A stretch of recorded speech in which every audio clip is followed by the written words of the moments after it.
राज्य लोकसेवा आयोग परीक्षेची वयोमर्यादा वाढवण्यात यावी अशी मागणी परीक्षार्थींनी केली होती। याला राज्य सरकारने सकारात्मक प्रतिसाद देत निर्णय घेतला जाईल अशी ग्वाही मुख्यमंत्र्यांकडून देण्यात आली आहे। राज्य लोकसेवा परीक्षा वेळेवर होत नसल्याने तसेच भरती प्रक्रियेला लागणारा वेळ यामुळे खुल्या गटातील परीक्षार्थींचे नुकसान होत आहे।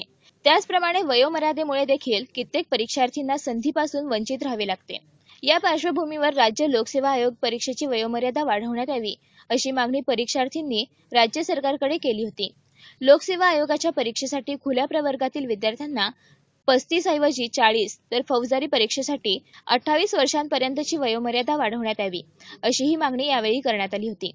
राज्य सरकारने याबाबत सकारात्मक प्रतिसाद दिला असून राज्य लोकसेवा आयोग परीक्षेची वयोमर्यादा वाढवण्यात येणार असल्याची ग्वाही मुख्यमंत्री देवेंद्र फडणवीस यांनी दिली आहे। लोकसेवा आयोगासोबत बैठक घेऊन डिसेंबरपर्यंत वयोमर्यादा वाढवण्याचा निर्णय घेतला जाईल असेही स्पष्ट करण्यात आले आहे।